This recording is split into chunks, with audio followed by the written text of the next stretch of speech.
turn. For example, when you're preparing for your interview, 1 week before, definitely there's left turn towards, let's say, work. So that's the left turn. But then the cycle comes back to normal position. When there's a right turn, it's a holiday, it's time to be with my family for the weekend. Okay, then I go more social, but then it comes back. So we can know our effort when all these 5, and life is always like this. It's always dynamic. There is no formula of 1 and 0. If modern education is very reductionistic and mechanistic and very 1 and 0.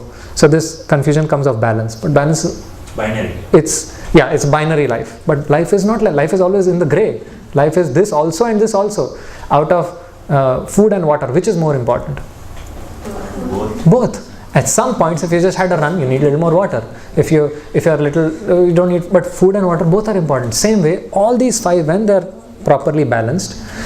And how do we know it? Every human being has an innate sense of knowing, am I physically healthy?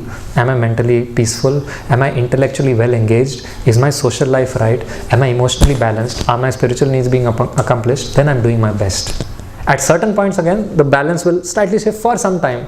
But you can't live like a CEO of Coca-Cola. The first, when he retired, his retirement speech was a 2-minute speech, and he spoke that we are juggling 4 balls in our life. One is the ball of work, one is the ball of recreation, one is the ball of relationships, and one more. He said, out of these balls, all are made of rubber, but the ball of relationship is made of glass.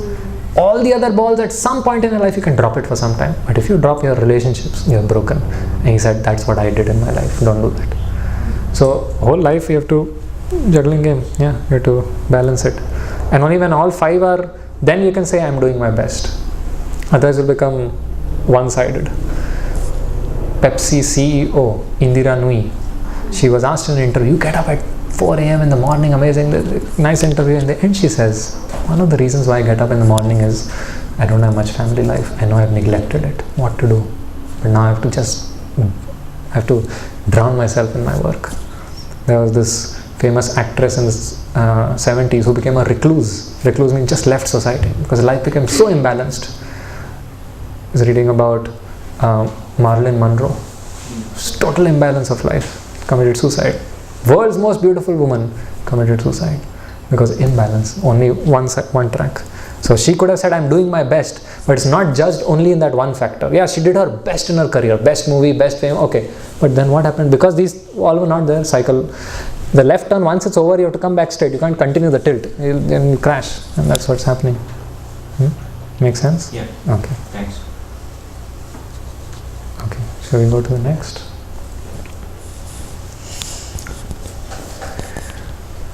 The next one is building relations versus breaking relations. Okay, we'll come to an exercise because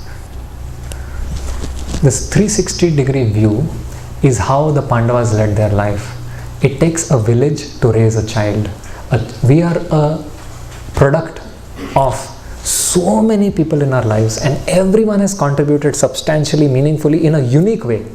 The mother and father contribute in a certain way. The uncles and aunts contribute in a certain way. Friends, teachers, society, students, husband, wife, children, everyone is a contributing factor.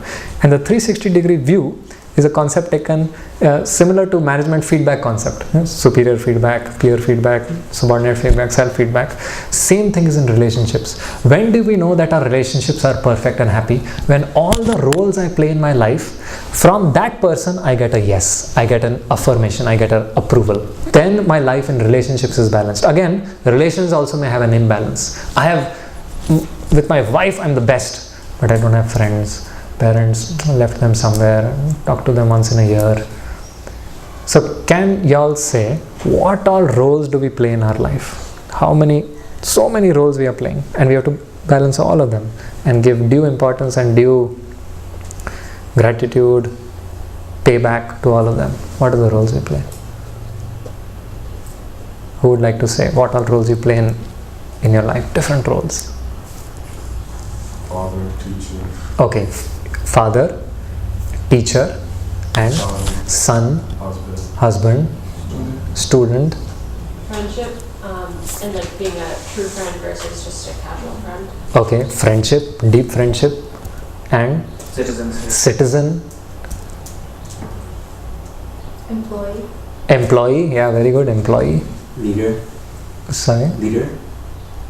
Okay, leader. Okay, for some people looking up to you, yes, leader. Follower. Following something. Seeker, yes, for the spiritual path, seeker. Spouse or partner. A spouse or a partner, yes.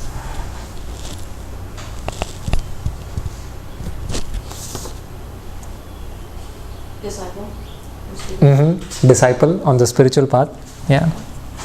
I mean, there's countless other family relationships, right? Oh, I yeah. have a niece, I have a granddaughter, I Correct. have a cousin, Correct. Correct. maybe an aunt sometime soon. Yeah. Yes. So just see, all of us are made of so many relationships, so many things have gone in. Maybe some roles are small and some roles are big, but all this has gone in to make us. And that was the difference between Yudhishthir's behavior towards all his relationships and Duryodhana's. When Yudhishthir was touched by someone in his life, from the beginning to the end, he was grateful. The basic concept of relationships is gratitude. That feeling of I did not deserve, but he gave me. That is gratitude. If you feel I deserve, then there can't be gratitude. If you say, well, my parents, anyway, they produced me and they're supposed to raise me and everything, there can't be gratitude. It's not that one lady was discussing with me a very dangerous philosophy. She said, why should a child bow down to his parents? Parents' duty. I said, my God, you're teaching them ungratefulness. Fine. Then when you grow old, they'll throw you out of the home. Your duty you did, they did their duty. Now go. Till 80, I'll take care of you. Why should I take care after that? You took care of me till 18, I'll take care of till 80. You do what you want after that. No gratitude. Right? So with relation, all these 360, having gratitude. When Yudhishthir dealt with his superior Dhritarashtra versus Duryodhana dealing with his superior Vidura, such a difference. Dhritarashtra was the cause of all the upheavals he went through. All sanctioning the game of dice, sanctioning they are going to the forest, sanctioning they are giving Khandaparas, sanctioning the house of lack, knowing everything and yet keeping quiet. Every time Yudhishthir came, Dhritarashtra would speak. Dhritarashtra is such a poor fellow caught in such a tug of war. He would speak openly to Bhishma, to Yudhishthira. He said, I know I'm doing wrong. I know this guy is an evil guy in front of Duryodhana. I know he should be killed. What to do? I'm attached. He just didn't have the determination to cut that attachment, to do what is right. And that same Dhritarashtra at the end of the war, because of whom all this had happened, when he's at the home of the Pandavas, Yudhishthira treats him like his own father, better than his own father. He gives him the same respect, the same love, not even a slight trace. When first time Dhritarashtra comes back home to the palace, at that time Dhritarashtra says, Duryodhana, embrace me. And Krishna says, don't embrace him. And he puts a gold statue in front of Dhritarashtra. And all the envy of Dhritarashtra comes out and Dhritarashtra crushes that statue to bits and pieces and then says, oh, sorry, what happened? And then Krishna says, don't worry, it was just a statue. And Yudhishthira is seeing this in front of him. This is a serpent living in our home. But he speaks in the Mahabharata, very beautiful shlokas. When Bhima looks at him after this incident, Yudhishthira says, but when we were without father, he took care of us. He's always our father. He just does not see his power of forgiveness or amazing eyesight to just not see the bad, just not see the fault. But one small thing, he took care of us. When we were orphans, he took care of us. We owed it back to him. And with that heart, he said, I'm grateful. We did not deserve, but he took care of us. So keep him at home. Treat him as good. Treat him very nicely. Give him as much love and as much respect. It is said Dhritarashtra did not feel he lived in the home of his enemy. Bhima had some kind of friction with him, but absolutely not Yudhishthira. And just see Duryodhana. When Duryodhana dealt with Vidura, from the beginning of his life, Vidura was the absolute well-wisher of Duryodhana. Vidura had absolutely no envy. He's the son of Yamaraj. He's the incarnation of Yamaraj, the king of death and the king of dharma. He always, and the dearest brother of Dhritarashtra. He always advised Dhritarashtra so nicely. In fact, at the end of his life, when Dhritarashtra and Gandharva are towards their old age, Vidura comes and speaks very strong words to shake them up. And he speaks that you're eating the bones thrown by Bhima like a dog. What are you doing? And come with me. You're old now. Achieve self-realization. You've just lived your life selfishly. You've lived your life harming so much. How much sin is accumulated on your head? Come and do some paschatap. So Vidura was, and Dhritarashtra heard him. Dhritarashtra appreciated and said, yes, Vidura, thank you. You came back from your pilgrimage. Just to save me, I'm coming with you. They were best friends. And Dhritarashtra knew it. He loved Vidura. But Duryodhana hated Vidura just because he gave good advice. It is said that a good king is one who has critics for his ministers. And Ravana also, you must have heard yesterday, was exactly, whoever gave good advice, get out. Vibhishan, kick him out. Everyone is telling him, you can win the war. And Ram just shot the arrow through 7 trees, and Ram did this, Ram did that. And all the fake ministers of Ravana are telling him, no, don't worry, you will kill him. I am this great, I will kill him. We can win. Vibhishan was the only one who said, you're a fool. Impossible. Look at the feats he has done. Objectively, he told him, you can't defeat him. He'll kill you. Better give Sita back. You've got all the greatest beauties in the world. Why do you want Sita? Give Sita back.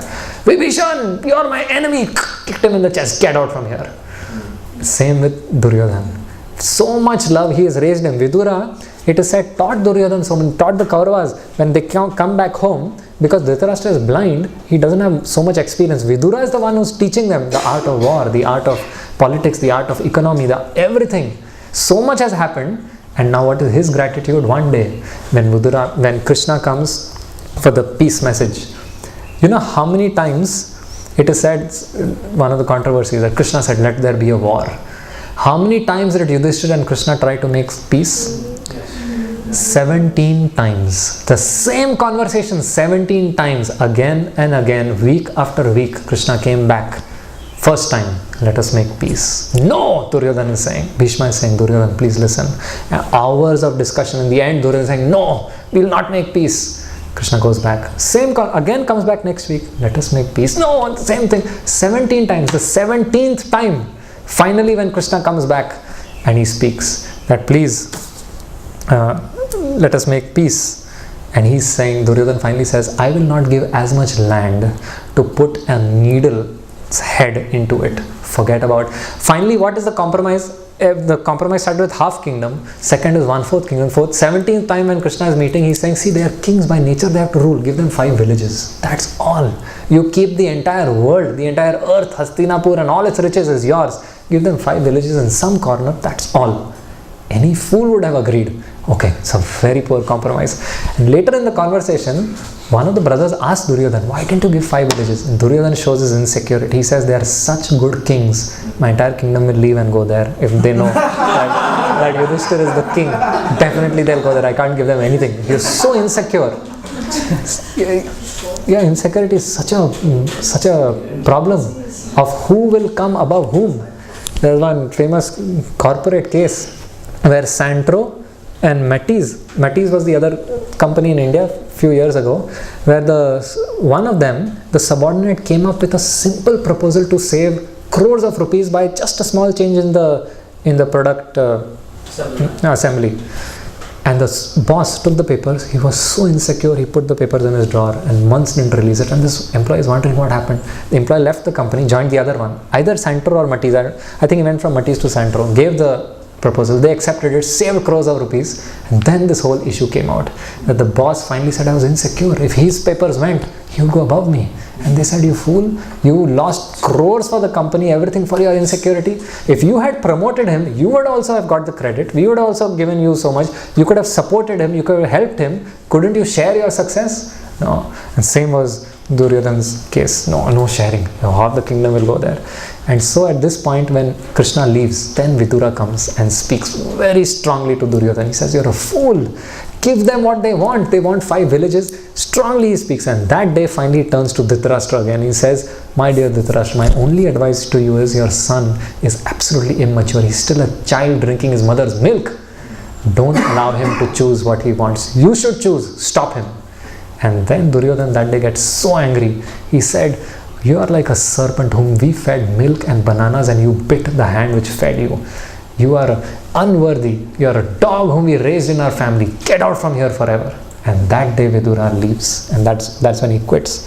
And Vidura, just see how he handles his emotion. He thinks, I have served this family selflessly. I served them with so much thing and this is what I got in return. And at that point, Dhritarashtra, he looks down, he doesn't say anything. That was biggest weakness of Dhritarashtra. He could not, when his son spoke, his attachment, his emotion got so deep, he could not say anything. He lost all his intelligence. He could have just said, no, Vidura, don't go, simple. He couldn't say anything because Duryodhana has said, leave.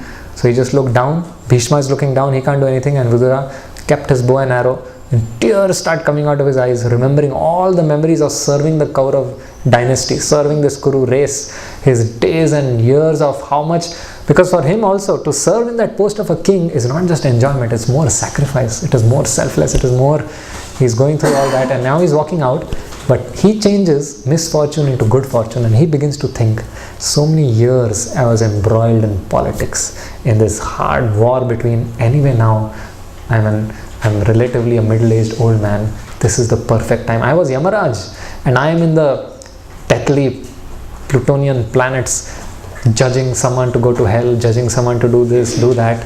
I have got a great opportunity now, let me just live a life of peace. Let me go on pilgrimage and meet all the sages and saints, and let me come back after this whole fratricidal war is over. So he has that pain, he has that, but he allows himself to see the opportunity. Definitely the pain would have lasted for a few days, but he takes that opportunity. So converting misfortune into good fortune. He goes and he does it. And what was the result of Vidura's travel is the speeches between him and Maitreya are the composition of the Srimad Bhagavat Puran, which is called the Amala Puran. That became the opportunity which he got because of this. But just see now the difference.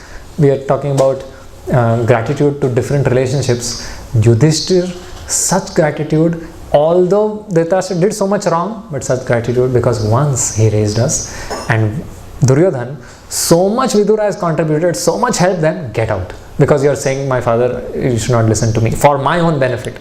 Vidura never once said, you should not be the king. He said, you can be a co-king.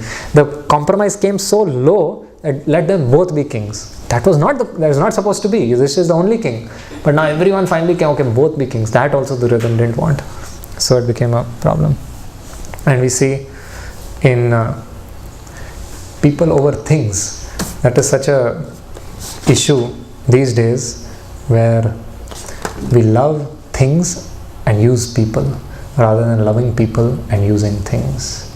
And that is why life has become so dry. Life has become so, because the juice of life is in relationships. Just go back to the first slide. There's a slight progression in this which I just want to state here. See, there's a progression in this good tree. Every one of us has to be, this is actually Dharma, Artha, Kama, Moksha broken up in a little modern way, is the purpose of Mahabharata is these four. They are progressive. Ambition is the first. Yes, be materialistically ambitious. Achieve. Do it what you want. But when you achieve everything, still the juice of life lies in relationships. So keep healthy relationships. Build all around. Build gratitude to everything. After having relationships and your achievement, then contribute to society. Do something for the world.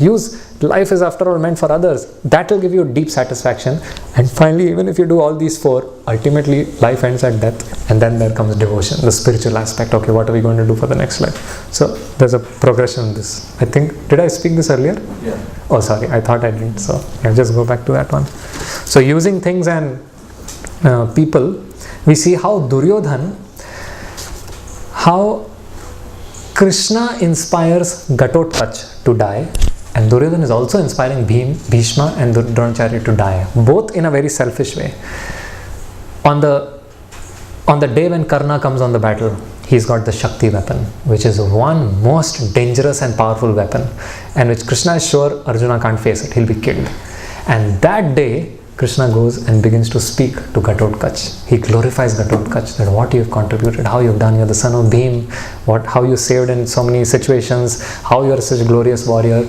And then he says a sentence. He says, my dear Ghatotkach, a boat must sometimes drown to save the ship. This much he speaks, and Ghatotkach gets what he's trying to say. And Ghatotkach says, please give me your blessings. I will fight so badly today that Karna will be forced to use the Shakti weapon on me. I will die, but the ship of the Pandavas will be saved. So what if a small boat is lost? And then Ghatotkach goes, and that day he creates such havoc. That is the only day where the battle crossed sunset, because he uses Rakshasa rules. Rakshasa rules mean no rules. Off rules. So he calls all his Rakshasa associates, and they are doing, and that is one day when there is no the weapon description there is out of extra. The weapon descriptions are, and then it started raining pus, blood and stool from the sky. because Rakshasas are illusory creatures, they create illusions, and then all the soldiers went mad, and then there were bees attacking all the soldiers, and then the earth is splitting, and then there's a cold wind, and that is Ghatotkach's power, and then 1,000 Ghatotkachs appeared, and they're trying to shoot, but which one is Ghatotkach, no one knows, and that's how he's fighting terribly. And finally Karna, now Duryodhan comes, now the fight is going on, it's evening, sunset is crossed, and Ghatotkach is wreaking havoc in the army, millions of, and he's eating, they're Rakshasas, so they're man-eaters, they're eating people, huge creatures eating people. And then Duryodhan comes to Karna, kill him. Karna says, I can't kill him. Duryodhan says, use the Shakti. He says, no, I've only kept that for Arjuna. And then there's a terrible argument. He says, kill him. What is the use? He'll kill all of us. Kill him, kill him. And Karna is saying, no. Because Karna's objective is actually not to win the war, but to take revenge on Arjuna. That's all. To prove I am better than Arjuna. And finally he's forced. Duryodhan says, you fool, kill him. What will be the use? Finally, with great, not so happy, reluctantly, he finally puts the Shakti and he kills Ghatotkach. And now just see the same thing when Duryodhan, how he's using people. When he wants to use Bhishma and Drona to fight harder, in the first day he's telling Dronacharya, oh Dronacharya, just see how your student has arranged his armies. He's inciting his anger. You taught them. He tells them, just see now what they did. You thought they were very great students. Now they're standing in front of you ready to kill you. This is what you did. He's trying to incite his anger, and then that day Dronacharya fights widely. And same thing he did with Bhishma. He says, Bhishma, I think you don't love me as much as you love the Pandavas. You think you're always equal, you're always great, you're serving the Kuru dynasty, but you're on the enemy's side. You're an old man, and your old age has spoiled your brain, and what is wrong with you? And that's how he's trying to incite. And then Bhishma says, fine, tomorrow I will kill the Pandavas. No, he says tomorrow either I will kill the Pandavas or Krishna will lift a weapon. And then that day he says, I'll invest all my energy in these 5 arrows. Puts his energy in those 5 arrows, and Duryodhan says, give me. Because I know if someone comes to you, and Duryodhan takes it. And luckily, Krishna is on the side of the Pandavas. So that day Krishna tells Arjuna, go to Duryodhan. When you had defeated Chitrangada, he promised to give you something. Go and ask for the 5 arrows. And this is the middle of the night, Arjuna is sleeping and saying, what 5 arrows? We have enough arrows in our So Krishna is saying, no Arjuna, understand, I am the super Paramatma, I can see everything. Go,